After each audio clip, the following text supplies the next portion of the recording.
네, 앞선 마약 밀수 유통 집단처럼 마약 조직은 점조직 형태로 결성돼 있어서 그 정점을 찾기가 힘듭니다. 그 사이 국내에는 마약이 심각하게 퍼져가고 있는데 이 때문에 검찰은 마약 사범의 내부 고발을 유인하는 리니언시 제도 도입을 고려하고 있습니다.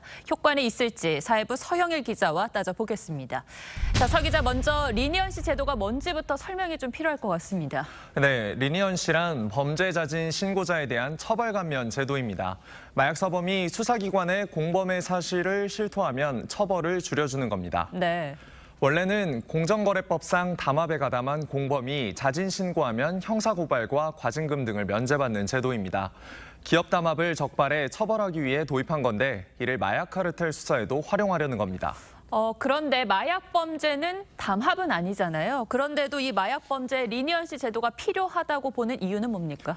최근 마약 범죄가 급증하고 수사가 어려워졌기 때문입니다. 마약 사범은 2021년 16,153명에서 2022년 18,395명으로 늘었는데 올해는 8월에 이미 지난해 전체 수준인 18,187명으로 기록했습니다.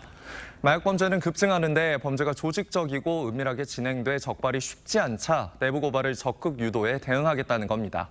리니언시를 잘 이용하면 투약자나 판매책만 검거해도 이들을 통해 제조책과 유통책 등 이른바 몸통을 붙잡는 데 도움을 얻을 수 있다는 판단입니다. 그렇군요.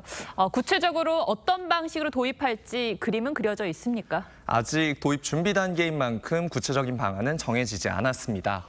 다만 공정거래법 경우처럼 마약 범죄자가 공범 정보를 제공할 경우 처벌을 감면해 주도록 법 개정이 이루어져야 할 것으로 보입니다. 사실 이미 마약 사건에선 리니언시와 유사한 수사 방식이 쓰이기도 합니다. 마약 사범이 공범에 대해 진술하면 검찰이 수사에 협조했다는 내용을 반영해 조서에 남기고 이를 법원에 제출하는데 법원도 이를 인정해 선고할 때 감경 요소로 반영해 주기도 합니다. 하지만 판결에서 수사 협조를 얼마나 비중 있게 보느냐는 사실상 판사 재량이어서 리니언시를 명문화해 범죄자의 실토를 적극 유도하자는 겁니다.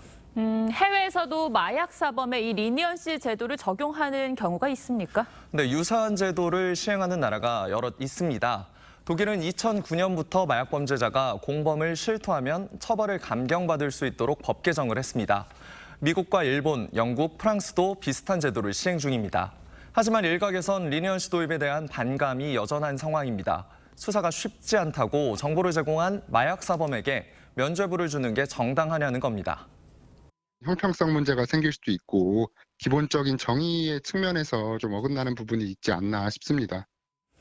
앞서 국내에서도 18대 국회에서 법 개정을 통해 비슷한 제도의 도입을 시도했지만 당시 반대 여론에 막혀 무산됐던 적이 있습니다.